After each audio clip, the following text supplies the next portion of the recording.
Imagine a frozen European night 45,000 years ago, when winter ruled the land with a white and merciless hand. The air was sharp enough to sting your lungs, the stars glistened like cold knives in the sky, and a fire crackled in the darkness of a forest clearing. Around this fire stood two groups of humans, separated not by thousands of miles, but by millennia of evolution. On one side were the Neanderthals, broad-shouldered, barrel-chested, with muscular arms and powerful legs that seemed carved from stone. Their brows were heavy, their noses wide, their bodies designed by nature to endure the crushing cold of the Ice Age. These were the long-time rulers of Europe, hunters who had chased mammoths across frozen valleys and carved out survival in caves long before anyone else dared. On the other side were the newcomers, Homo sapiens, fresh from the long exodus out of Africa. Their bodies were leaner, their faces finer, their eyes carrying not just awareness, but imagination. They had walked across deserts, crossed mountains, and now arrived at the heart of Neanderthal territory, bringing with them something intangible yet powerful: symbolic thought, storytelling, and a new way of organizing life. As Svante Pääbo describes in Neanderthal Man, In Search of Lost Genomes 2014, this meeting was not just a chance encounter, it was the collision of two worlds, the moment when the fate of humankind began to tilt. Imagine the firelight flickering across faces so different, yet so strangely familiar. Imagine the silence, thick with both curiosity and caution. The world itself seemed to pause, as if nature was holding its breath. What would come from this fragile first contact? Friendship? Rivalry? Or something in between? Let us step closer into that circle of firelight and listen to the unspoken language between them. The Neanderthals lived in small, tight-knit bands, often no more than a dozen individuals who hunted together, ate together, and sheltered together in the same caves year after year. Their strength was in loyalty and endurance, the intimate familiarity of kin. Homo sapiens, by contrast, moved in larger groups, often interconnected with other bands that stretched across miles of landscape. They carried with them not only tools but networks, webs of exchange, marriage, and shared stories that bound people together far beyond the immediate family. Chris Stringer, in The Origin of Our Species, 2011, emphasizes that this ability to cooperate on a larger scale was the hidden advantage of sapiens, an invisible weapon that could outlast brute force. Now, picture a simple trade between the two. A Neanderthal man offering a thick fur hide, heavy and warm against the Ice Age cold, while a sapiens woman hands over a string of seashells collected from a faraway coast. To the Neanderthal, the shells may have seemed useless, mere ornaments, while to the sapiens, they carried meaning, symbols of status, identity, perhaps even love. In that moment, the difference was clear. Neanderthals mastered survival, but sapiens mastered symbolism. And yet, under this exchange lingered tension. If sapiens began hunting too close to Neanderthal grounds, or if resources ran thin, kindness could quickly transform into competition. The boundary between friendship and conflict was razor thin, and every gesture, every glance, carried the weight of survival itself. Human history, even in these early days, walked a narrow line between cooperation and rivalry.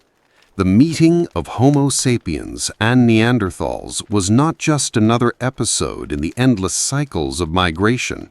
It was, as Dimitra Papagianni and Michael A. Morse argue in The Neanderthals Rediscovered, 2015, a natural experiment in evolution.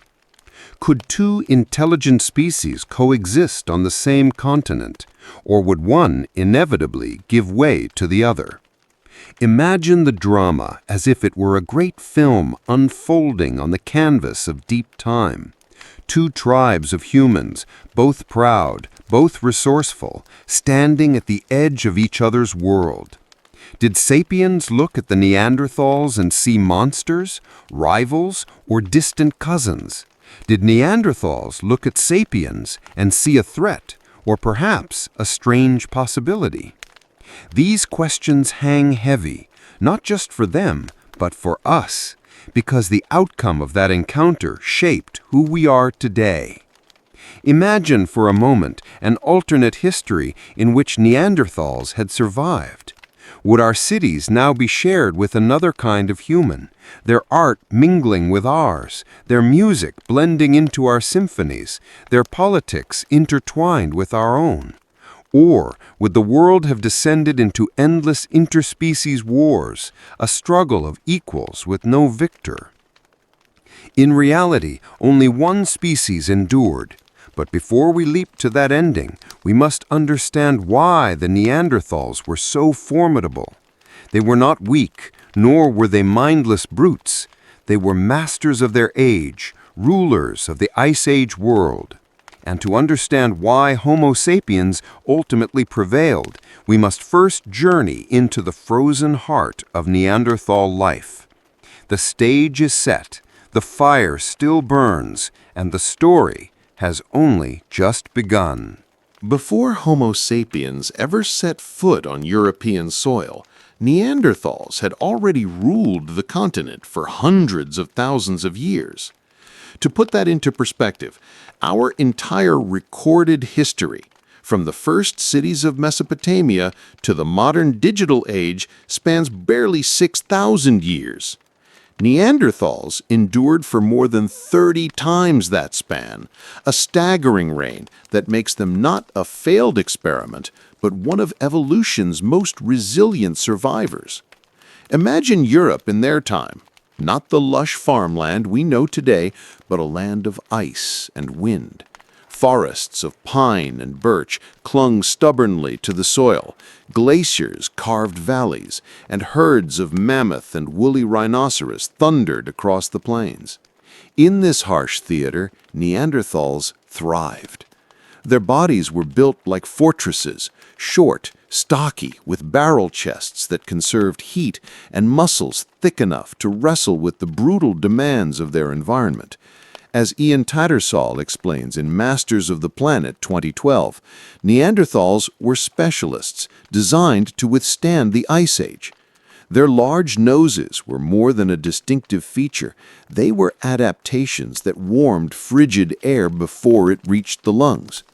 Their heavy bones were not clumsy, but powerful, allowing them to throw heavy spears with lethal precision. Imagine a hunt. The snow crunches underfoot.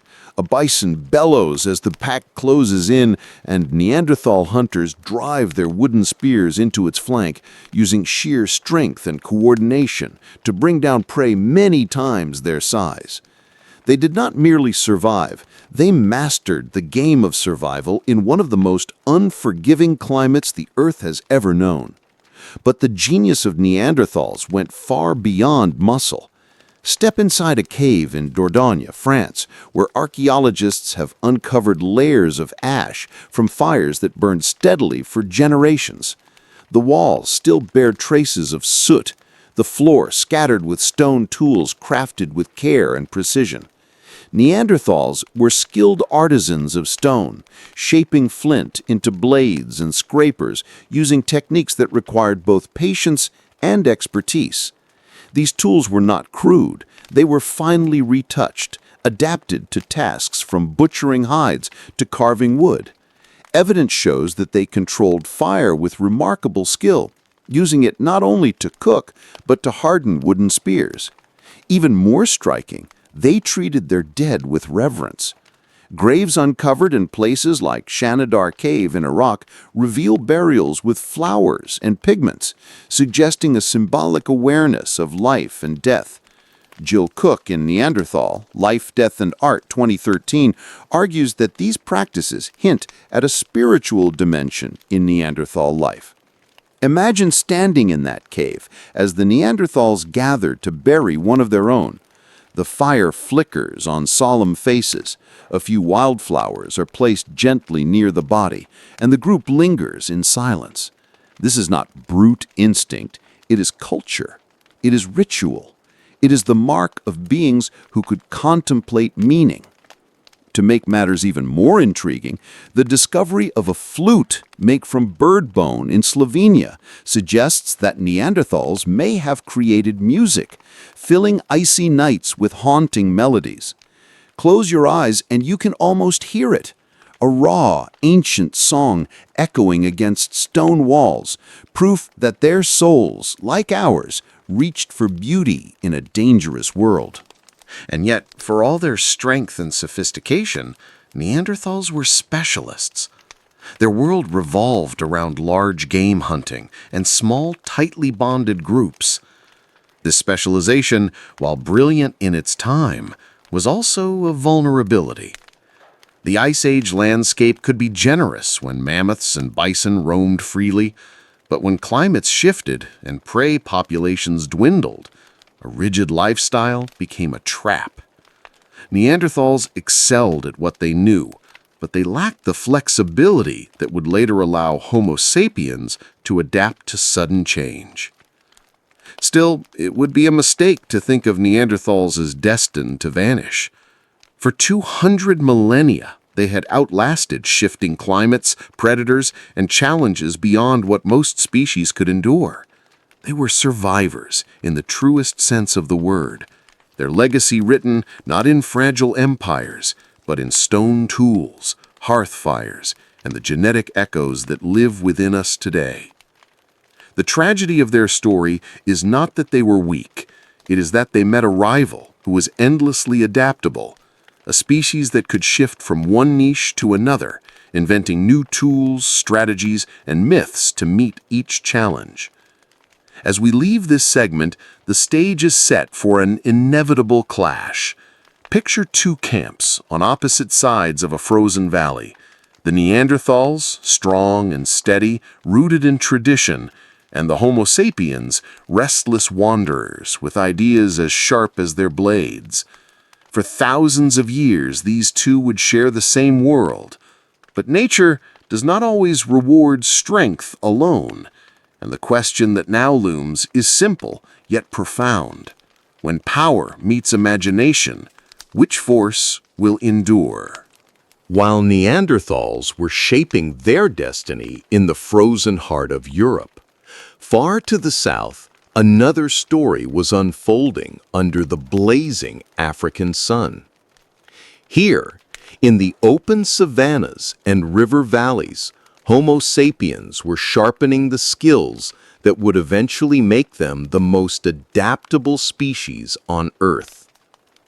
Imagine a different landscape entirely.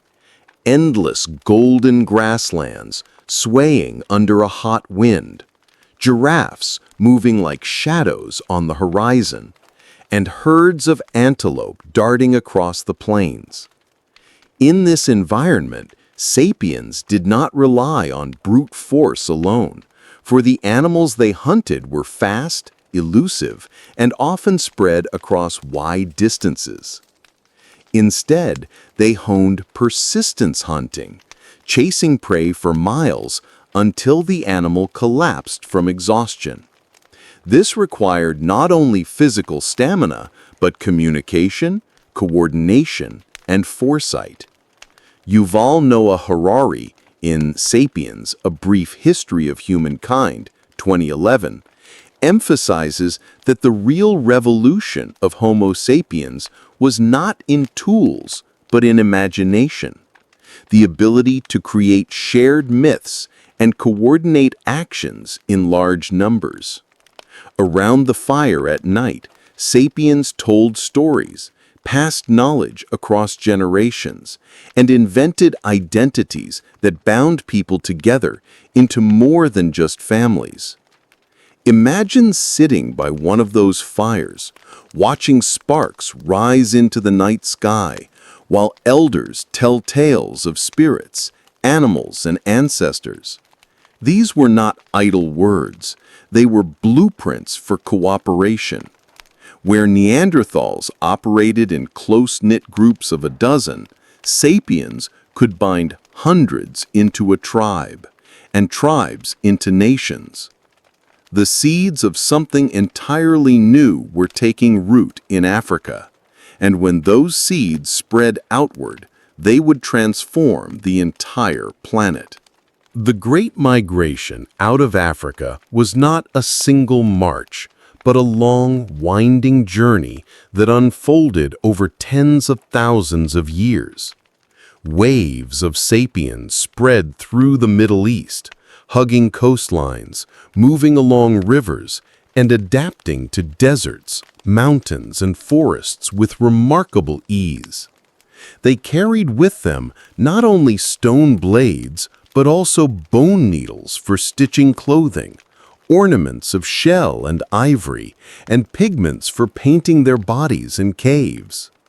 Every tool and every symbol was a testament to flexibility, a willingness to innovate, to experiment, and to reshape the environment itself.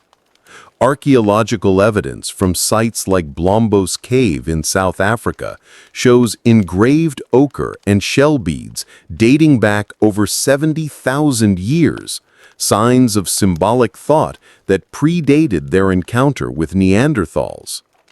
Picture that cave, the rhythmic sound of stone striking stone as tools are crafted, the hum of voices as hunters plan tomorrow's pursuit, and the quiet concentration of a woman carving geometric patterns into red ochre. These were the markers of a species that not only survived, but dreamed. Chris Henshelwood, who excavated Blombos Cave, called it the dawn of culture as we know it. And when these dreamers left Africa, they carried more than tools. They carried the ability to reinvent themselves in any landscape they touched. Unlike Neanderthals, who were adapted perfectly to one climate, sapiens were adaptable to all climates. That adaptability would become their greatest strength and their sharpest weapon. By the time sapiens reached the borders of Europe, they had already proven themselves conquerors of variety. From the tropical forests of Asia to the harsh deserts of Arabia, they had adjusted their diets, tools, and tactics to meet every challenge. Imagine their first steps onto the cold European soil, where winds whipped across the tundra and glaciers loomed in the distance. To Neanderthals, this was home, a place they had mastered over millennia. To sapiens, it was yet another puzzle, a challenge to be solved with creativity. They hunted not only with spears, but with traps and nets, and they expanded their diets to include fish, birds, roots, and nuts. Where Neanderthals relied heavily on large mammals, sapiens spread their risks wide. And it wasn't only about food, it was about imagination. Harari notes that sapiens could unite strangers under common fictions, clans bound by shared ancestors, hunters motivated by shared rituals, groups coordinated by shared goals. This allowed sapiens to scale their cooperation far beyond anything Neanderthals could match. Imagine a hunting party where dozens of individuals worked in unison, flushing animals into ravines where others lay in wait, guided by signals, chants, or even early symbolic markings. The advantage was clear. Sapiens were not just survivors, they were strategists. And when they finally looked across the frozen valleys of Europe and saw their distant cousins, the Neanderthals, the stage was set for a rivalry unlike any the world had ever seen. For the first time in Earth's history, two species of humans stood face to face, both masters of survival. The question, whispered across the ages, was simple. Which vision of humanity? Imagine a frost-covered plain where silence is broken only by the distant rumble of hooves. A herd of reindeer scatters across the tundra, their breath steaming in the cold air. Two groups of hunters watch from opposite sides of the valley. To the west, Neanderthals crouch low, their heavy spears gripped tightly in their calloused hands. Their muscles coil with tension, ready to surge forward in brute force, to close the distance and strike at close range. To the east, Homo sapiens whisper among themselves, their lighter spears tipped with flint and designed for throwing from a distance. They wait for the right moment, planning to funnel the herd into a natural choke point where their weapons will find their mark without ever having to risk their bodies in direct combat. This scene, reconstructed from archaeological evidence and studies like those published in Nature by Paul Mellers, 2006, captures one of the defining differences between the two species: strategy versus strength, patience versus power. The Neanderthals' approach, honed over hundreds of thousands of years, was brutally effective in face-to-face hunts, but costly in terms of injuries and energy. Homo sapiens, by contrast, emphasized planning, cooperation, and technology that extended their reach. In this frozen arena, even the smallest edge could tilt the balance of survival. The clash was not yet war in the sense we know it, but every hunt, every herd, every valley became a contest of wills, a slow, simmering rivalry where survival itself was the prize. The spark of conflict may not have begun with blood, but with resources. Europe's Ice Age environment was unforgiving, and every reindeer herd, every bison, every patch of edible plants represented life or death. When sapiens first arrived, they were not numerous enough to challenge Neanderthals directly, but as their numbers grew, so did the pressure. Archaeological sites show overlapping use of caves and hunting grounds, evidence that the two species sometimes lived shockingly close to one another. Picture two groups emerging from their shelters at dawn, tracking the same herd of mammoths, only to cross paths in the snow. At first, perhaps they shared uneasy glances, maybe even tolerated each other's presence. But when food grew scarce, tolerance could dissolve into confrontation. Homo sapiens brought innovations that tipped the scales. Mellers highlights how sapiens used projectile weapons like spear throwers, a technology that gave them distance and reduced risk. They may have also used poisons from plants to coat their points, delivering silent, lethal advantages that Neanderthals could not match. Imagine the frustration of a Neanderthal warrior, accustomed to overpowering prey with raw strength, watching as sapiens felled animals from afar with strange, almost magical tools. Each successful hunt by sapiens meant fewer animals for Neanderthals, and every missed opportunity carved into their survival. Conflict was not a sudden explosion, but a slow, burning fuse, lit by hunger, ignited by innovation, and carried by the winds of necessity. The Ice Age was already cruel enough. Now Neanderthals had to contend not only with the cold, but with a rival who seemed to bend nature itself to their will. And yet, it is unlikely that these early confrontations were constant bloodbaths. Instead, imagine a landscape of uneasy coexistence, punctuated by bursts of violence, moments of competition, and perhaps rare instances of cooperation. Some scholars suggest that Neanderthals and sapiens may have even exchanged knowledge. Sapiens learning from Neanderthals' deep familiarity with the European terrain. Neanderthals picking up techniques from sapiens' new tools. But beneath this fragile balance lurked an inevitable question. Could two intelligent predators truly share the same ecological niche? History offers its answer in silence. By 40,000 years ago, Neanderthals had begun their long disappearance, while sapiens spread into every corner of Europe. The decisive factor, according to many researchers, was not just weapons, but the sapiens' ability to think ahead, to coordinate larger groups, and to innovate endlessly. Visualize the contrast. On one side, Neanderthals charging into the chaos of a hunt, brave and strong, but exposed. On the other, sapiens moving in formation, herding prey with shouts and signals, attacking from a distance, reducing risk while increasing yield. Each small advantage stacked upon the last until the outcome became inevitable. Still, one can imagine the final encounters between the two, the glare of recognition in each other's eyes, the heavy weight of rivalry between species that were both human yet destined for different fates. As we leave this segment, the question lingers like smoke over the frozen plains. Was this the beginning of inevitable extinction for Neanderthals?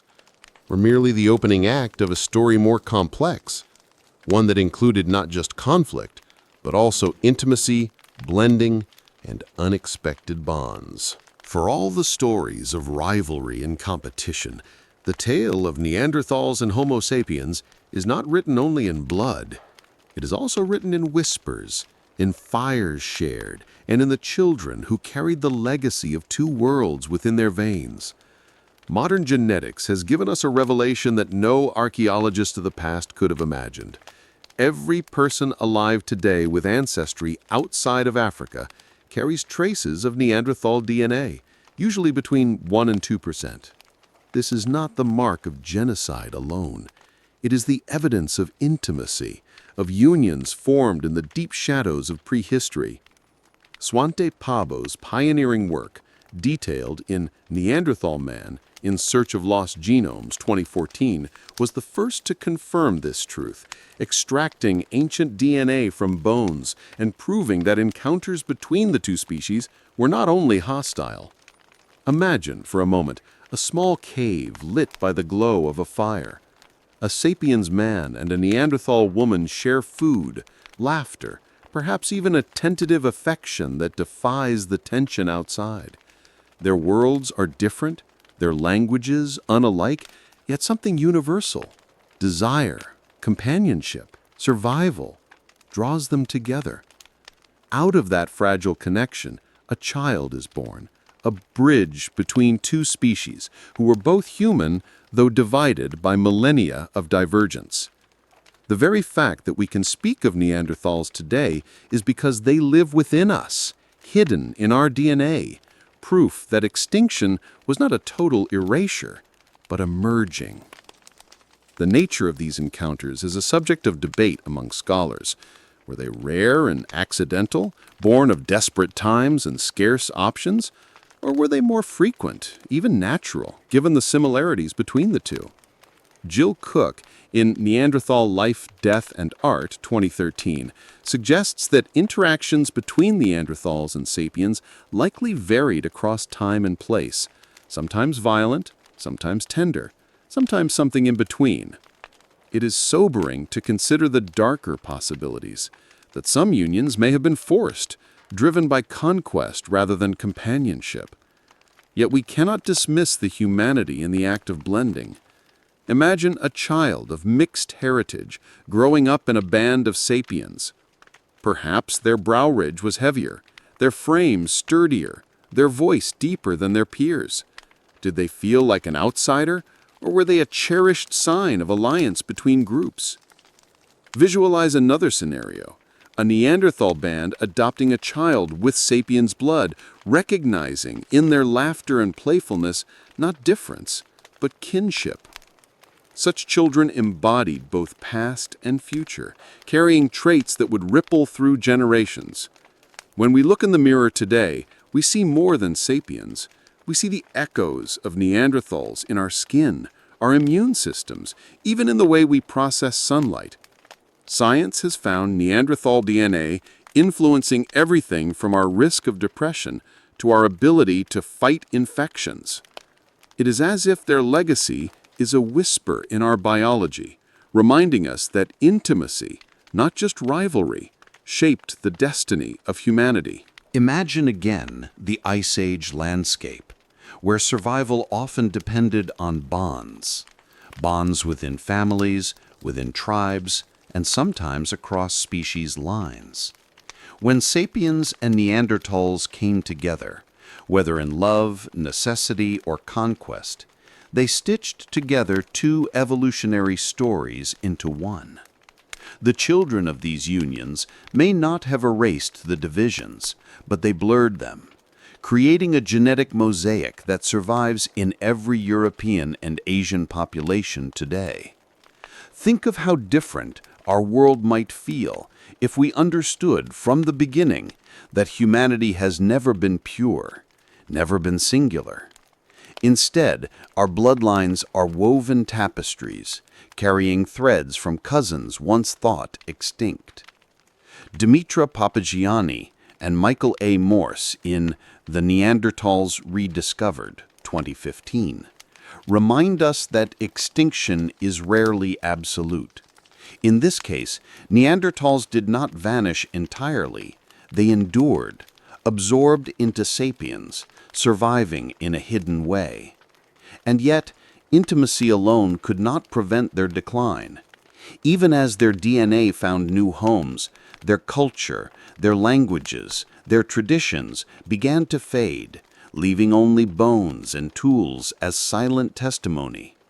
Still, we must linger on the poignancy of this truth. Neanderthals are not gone, not completely.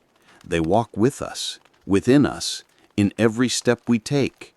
As we transition to the next chapter, we must confront the paradox. How could a species strong enough to leave its mark in our very genes still disappear from the earth as a distinct people? Was interbreeding not salvation, but simply a last echo before the silence? By 40,000 years ago, the world of the Neanderthals had begun to unravel. Their once sprawling domain of forests, plains, and caves grew quieter with every passing century, their fires burning out one by one. Archaeological layers show the story in silence. Sites once teeming with stone tools, hearths, and bones gradually fall still, replaced by the traces of Homo sapiens. The disappearance was not sudden, not a dramatic clash where one side was annihilated overnight, but a slow fading, like a flame starving of fuel. Dimitra Papagianni and Michael A. Morse in The Neanderthals Rediscovered, 2015, describe it as death by 1,000 cuts, climate change, dwindling prey, encroachment by sapiens, and the relentless pressures of time. Imagine standing at the entrance of a Neanderthal cave in those final centuries. Inside, a small band of survivors huddles around a weak fire. The once abundant herds of mammoth and bison are gone or too few to hunt regularly. The children's ribs show through their skin. Outside, the howling wind carries not only the cold, but the distant sounds of sapiens' drums and voices. The world had shifted under their feet, and for the first time, the masters of Europe were losing their grip. Every day became harder, every hunt riskier, every winter longer. And with each loss, the Neanderthal presence diminished, until the echoes of their songs and their tools were swallowed by silence. Climate alone, however, cannot tell the full story. Neanderthals had already survived multiple ice ages before, adapting with astonishing resilience. But this time, their rivals were not the elements, they were us. Homo sapiens spread swiftly across Europe, their numbers growing faster thanks to broader diets and wider networks. Unlike Neanderthals, who relied heavily on large mammals, sapiens could thrive on fish, rabbits, birds, and plants, ensuring that even in lean years they endured. Ian Tattersall, in Masters of the Planet 2012, emphasizes that adaptability was the sapiens' greatest weapon. Imagine two groups in the same valley. Neanderthals pursuing a dwindling herd of aurochs, investing immense energy in a single hunt. Sapiens nearby, cooking fish from the river, trapping birds, and roasting nuts gathered from the forest. In this contrast, the future is visible. Neanderthals, though strong, were specialists. Sapiens, though weaker in physique, were generalists. And generalists almost always win the long game of survival. But the story was not only ecological. Diseases may have played a role too. With sapiens and Neanderthals interbreeding, pathogens could have passed between populations, devastating one more than the other. A virus mild to sapiens might have been deadly to Neanderthals, tipping the scales further. Imagine a small Neanderthal camp struck by illness, coughing echoing off cave walls, while sapiens on the other side of the valley carried on, less affected. Extinction is rarely the result of one cause. It is the tragic alignment of many. By the end, Neanderthals did not vanish in fire and blood, but in silence. Their last known refuge appears to have been in caves along the southern coasts of Iberia, where warmer climates offered some final shelter. Here, archaeologists have uncovered late traces of their existence: stone tools, fragments of bone, the last whispers of a people holding out against the tide of time. Picture it, a family of Neanderthals gazing at the horizon over the Atlantic Ocean, the waves crashing below them, their fires flickering in the salt air. Did they know they were the last of their kind? Did they watch sapiens pass by in greater numbers and realize the future no longer belonged to them? Jill Cook, in Neanderthal, Life, Death, and Art, 2013, notes that the poignancy of their disappearance lies not only in their extinction, but in the survival of their traces within us. We carry their DNA, their echoes, but not their voices, not their languages, not their stories. They slipped away without monuments, without empires, without even knowing that they were vanishing. Theirs was not a dramatic finale, but a gradual fading into us. And as we leave this segment, a haunting thought lingers. In every extinction, there is both loss and inheritance. Neanderthals may be gone, but they are not absent. Their fire has gone out, yet its sparks remain alive in our veins. Quiet embers hidden in the human story. The tragedy is not that they were erased. The tragedy is that we will never truly know them as they knew themselves. When we look back across the gulf of time at the story of Neanderthals and Homo sapiens, what emerges is not only a tale of survival and extinction, but a mirror held up to ourselves. The Neanderthals, for all their strength and skill, remind us that dominance in the natural world is never guaranteed, that even the mightiest can fade if they cannot adapt. Their story is a warning, etched into the bones of caves and the whispers of DNA, that no species, no matter how resilient, is immune to the slow pressure of change. Ian Tattersall, in Masters of the Planet, 2012, notes that the true victory of Homo sapiens was not strength, but imagination. It was the ability to picture possibilities beyond the present moment, to create tools that extended the body, to tell stories that bound strangers together into tribes, and to envision futures that guided collective action. Picture a Neanderthal huddled in a cave, focused on the hunt of tomorrow, while nearby a sapiens elder tells children a myth about the sky, about spirits, about destiny. That myth is not just entertainment, it is a blueprint, a way of uniting minds toward shared goals. The Neanderthal was no less intelligent, no less human, but their culture may have been more limited in scope. In the long contest between muscle and myth, between present and future, Imagination tipped the scales. This is not simply prehistory, it is the very foundation of our modern world. And so the first lesson we must carry from the past is that survival favors not the strongest, but those who can see beyond the horizon. Yet there is another lesson, one far more humbling. The extinction of Neanderthals was not inevitable, and it was not entirely their fault.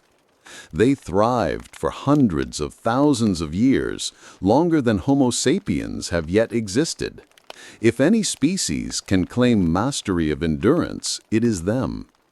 Their disappearance reminds us how fragile survival truly is. Climate change, shifting prey populations, new diseases, these forces combined with human competition to push them to the edge.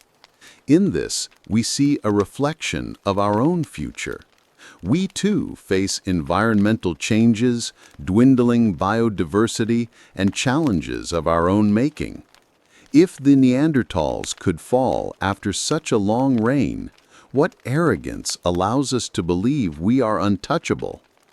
Jill Cook, in Neanderthal, Life, Death, and Art, 2013, writes that their burial rituals, their art, their careful care of the injured, show that they were not lesser humans, but simply different ones.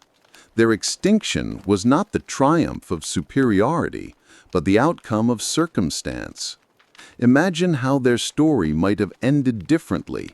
A world where Neanderthals and sapiens coexisted, blending cultures, building cities together. Instead, we live in a world where only one lineage remained to tell the tale. The second lesson, then, is humility.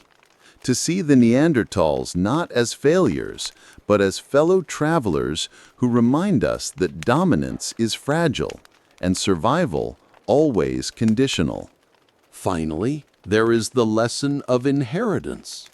Though their caves are empty and their voices silent, Neanderthals live on inside us, in our DNA, in our immune systems, in fragments of who we are.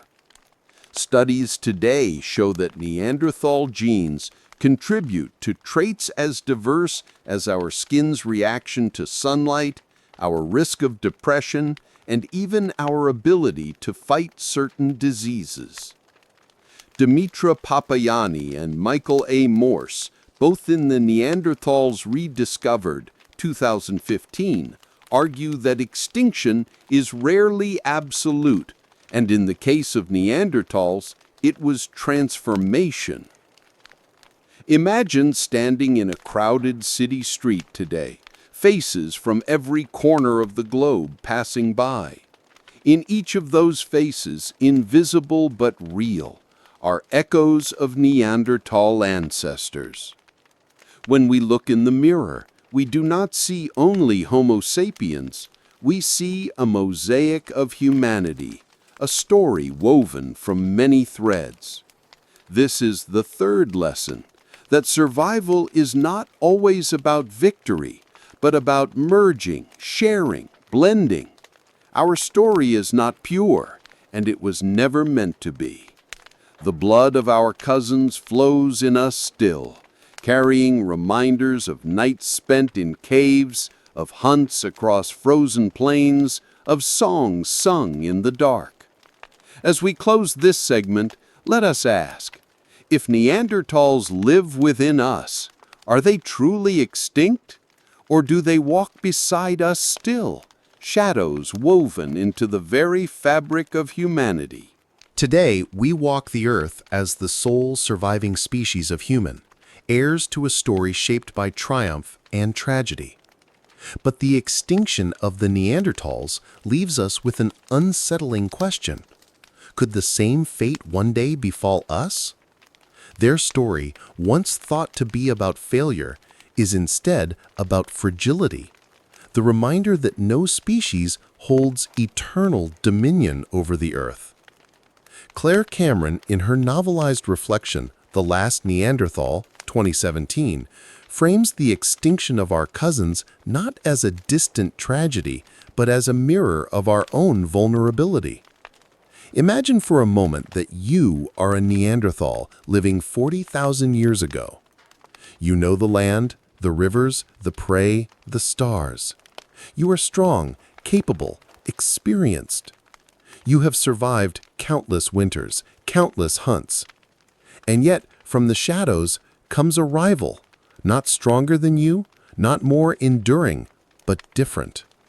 They bring ideas, networks, tools, and numbers. Slowly, without even realizing it, you begin to vanish. Now, shift the perspective to today. We, Homo sapiens, dominate the planet in numbers and technology beyond anything Neanderthals could have imagined. But our vulnerabilities are still there. Climate change, nuclear threat, pandemics, artificial intelligence. Each is a reminder that dominance is never permanent. The question lingers, heavy as the silence in a deserted cave. If Neanderthals could vanish, why not us? The lesson grows sharper when we consider the possibility of meeting another intelligent species. For most of human history, we shared the planet with others. Not just Neanderthals, but Denisovans, Homo floresiensis, and perhaps still undiscovered branches of our family tree. What if, someday, we encounter intelligence beyond Earth? Or even closer to home, what if our own creations, artificial intelligence, genetic engineering, or bio-enhanced humans, become a rival species of sorts? Would history repeat itself? Imagine a futuristic scenario where two forms of humanity stand side by side. One organic, born of ancient evolution. The other synthetic, crafted by human hands, but no less intelligent. Would we coexist peacefully? Or would we replay the old script of sapiens and Neanderthals, with one side slowly erasing the other? The comparison is chilling because the patterns of the past have a way of echoing into the future. Dimitra Papagianni reminds us in The Neanderthals Rediscovered, 2015, that extinction is rarely about weakness. It is about being in the wrong place when change arrives. And change, in our modern world, is accelerating faster than ever. Just as Neanderthals could not foresee the arrival of Homo sapiens, we cannot predict what rival may already be approaching, unseen, waiting in the wings of history. Will we have the wisdom to avoid repeating their fate? Or are we bound to reenact the same drama on a larger stage? And so, the story of Neanderthals and Homo sapiens closes not with their silence, but with our reflection. They are gone, yet not gone, alive in our DNA, present in our bones, whispering in the quiet corridors of our biology. Their absence is a tragedy, but also a gift, a reminder of what it means to be human in a world of constant change. Picture once more that first fire where two groups of humans met, their eyes reflecting both suspicion and wonder.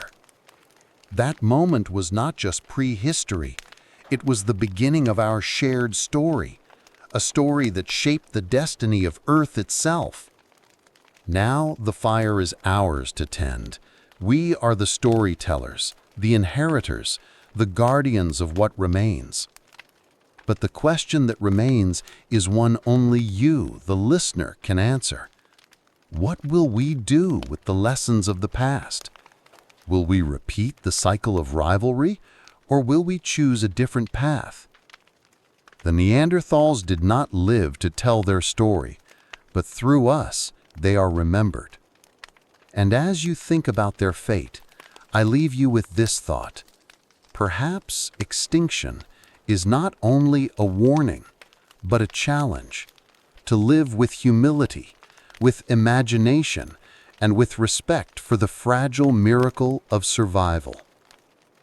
If this journey into the deep past has stirred your imagination, I invite you to stay with us, Subscribe to the channel, explore more of these hidden chapters of history, and let's continue unraveling the mysteries that bind us all together. Because the story of humanity is not over. It is only just beginning.